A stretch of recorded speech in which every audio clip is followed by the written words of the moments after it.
Une femme s'énerve après avoir raté son vol à cause d'un inconnu, mais elle se rend compte plus tard que c'était pour le mieux.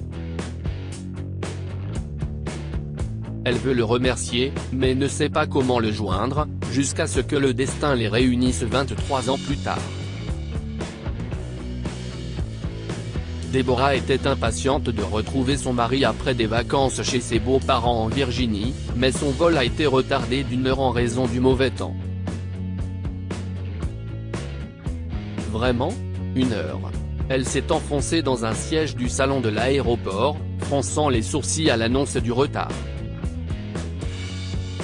Le séjour de Deborah chez ses beaux-parents n'avait pas été agréable.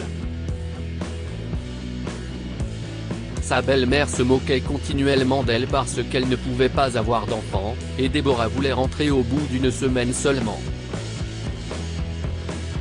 Elle avait demandé à Gilbert, son mari, d'écourter leur voyage, mais il lui avait simplement répondu « Calme-toi, chérie. Ne prends rien personnellement. Tu sais que maman ne veut pas te faire de mal. » Et il l'a laissé seul avec eux parce qu'il devait partir plus tôt pour une réunion d'affaires importante.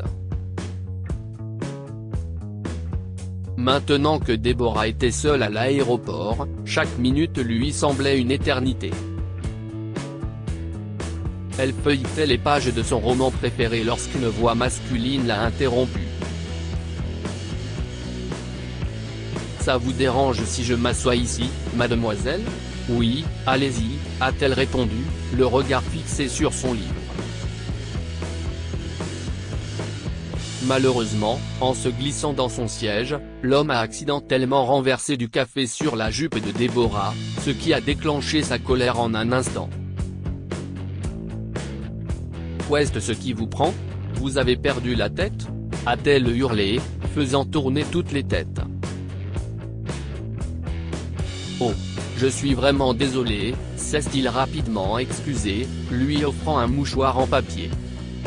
« Allez-vous-en. Votre stupide mouchoir ne va pas changer le fait que vous avez ruiné ma jupe préférée. Écoutez, Il commençait à peine à parler lorsque Deborah s'éloignait pour se rendre aux toilettes. L'homme a regardé autour de lui, gêné, puis s'est assis. Lorsque Deborah est revenue, il s'est excusé une fois de plus. « Écoutez, honnêtement, je n'avais pas l'intention de le faire. C'était juste un accident. Moi aussi, je suis désolé », a répondu Deborah, qui s'est un peu calmée. Je pensais à quelque chose et je me suis emporté. Je n'aurais pas dû faire ça. Bonjour, je suis Deborah Brown. Howard Smith. Encore désolé, Deborah. Je ne voulais vraiment pas. Vous allez voir votre mari ? Comment avez-vous su ? Je veux dire, vous portez une alliance, mais vous êtes seul à l'aéroport. Vous avez mis votre jupe préférée. Vous êtes parfaitement maquillé et vos cheveux ont l'air d'avoir été coiffés dans un salon de coiffure. Donc soit vous allez le voir, soit vous allez rencontrer quelqu'un de spécial. Ouah, si est une observation intéressante. Je suppose que vous êtes détective ? Howard Harry. J'aimerais bien. Je ne suis qu'un avocat en difficulté. Alors, vous avez quelqu'un de spécial, l'avocat ? Pas jusqu'à présent. Excusez-moi, je dois dire que votre mari est un homme chanceux. Il a une femme magnifique. Tout le monde n'a pas cette chance, surtout ceux d'entre nous qui finissent par renverser du café sur une belle femme. Deborah a rougi. En fait, je suis surprise que vous ne voyiez personne. J'ai une petite amie, mais je ne peux pas dire qu'elle soit spéciale. Quoi qu'il en soit, que diriez-vous de prendre un café pendant que nous attendons le vol? Laissez-moi me faire pardonner. Après tout, j'ai abîmé votre jupe. Si cela ne vous dérange pas.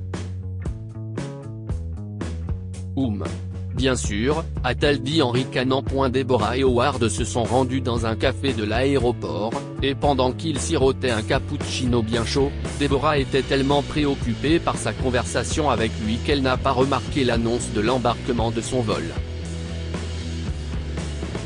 Lorsqu'elle a jeté un coup d'œil à sa montre, elle s'est rendue compte qu'elle était en retard.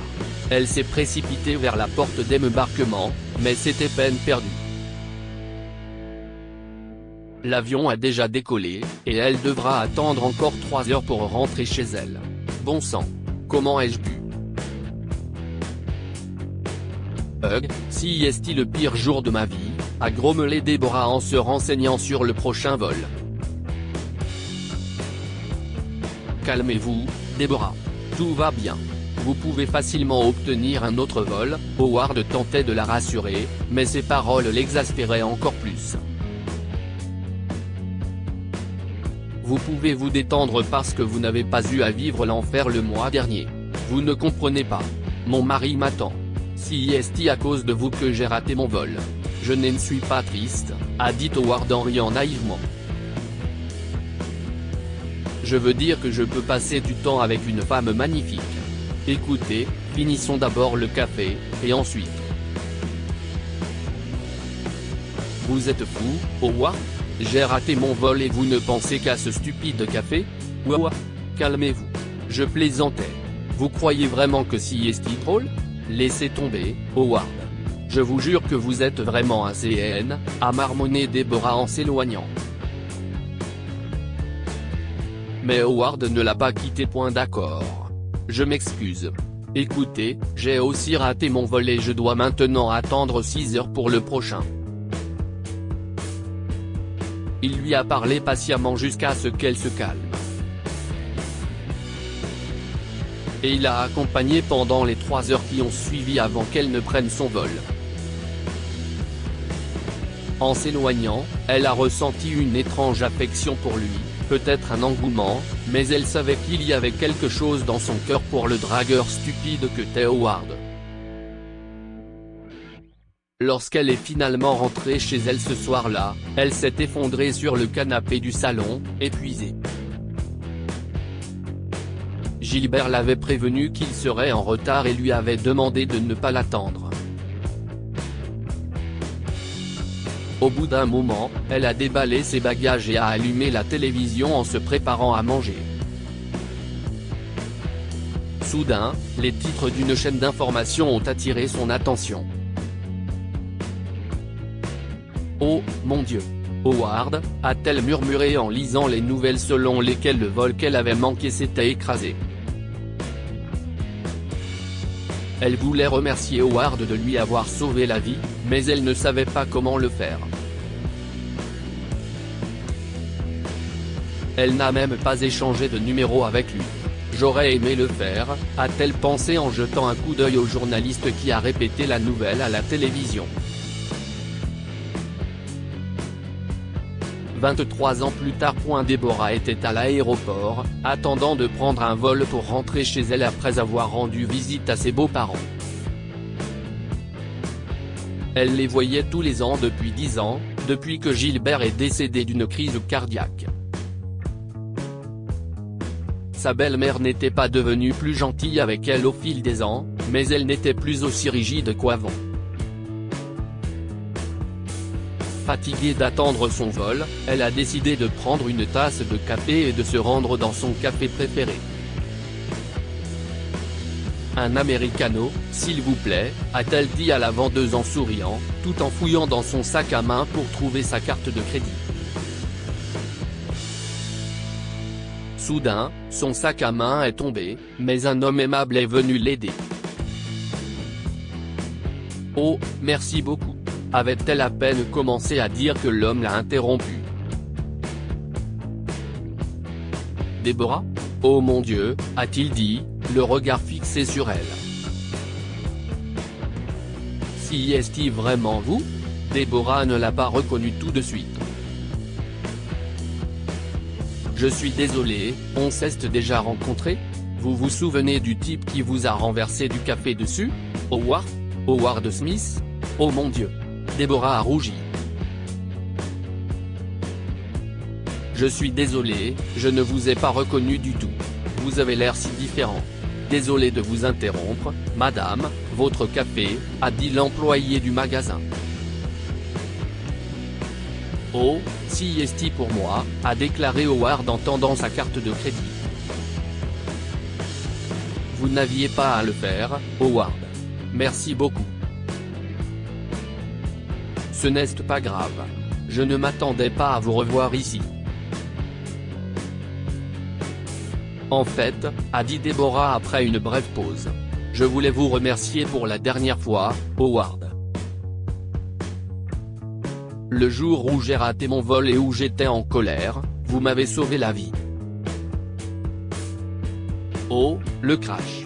J'étais si content que vous ayez raté le vol ce jour-là aussi. Mais vous vous souvenez comme vous étiez en colère contre moi? Il a éclaté de rire. Je suis désolé. En fait, laissez-moi me rattraper cette fois-ci. Vous êtes libre ce soir? Mais qu'en est-il de votre vol? Ce n'est pas grave. Dis-moi juste si vous êtes libre. Eh bien, j'étais. Oui. Je le suis, a-t-il répondu. Deborah lui a proposé de dîner ensemble et il a acquiescé. Alors qu'il sortait de l'aéroport pour se rendre dans un restaurant voisin, Howard ne pouvait détacher son regard d'elle. Il la fixait désespérément et elle sourit timidement lorsqu'elle s'aperçut qu'il la fixait. Ses beaux yeux noisettes et son sourire éclatant n'avaient pas changé du tout, et son visage, bien que marqué par quelques rides dues au passage du temps, était toujours magnifique, pensa Howard. Lorsqu'ils sont arrivés au restaurant, il lui a tiré une chaise. Merci, a-t-elle dit en souriant. Le serveur leur a servi du vin et ils ont passé la soirée à parler de leur vie. Deborah lui a raconté la mort de Gilbert, et Howard lui a expliqué comment sa femme l'avait quitté avec leurs enfants pour un homme riche. Leur chagrin les a aidés à se rapprocher et, sur fond de musique de jazz, ils se sont pris la main et se sont dirigés vers la piste de danse, s'embrassant passionnément et se promettant de rester ensemble jusqu'à la fin de leur vie. Que pouvons-nous apprendre de cette histoire? Il y a un peu de bon dans tout ce qui arrive dans la vie.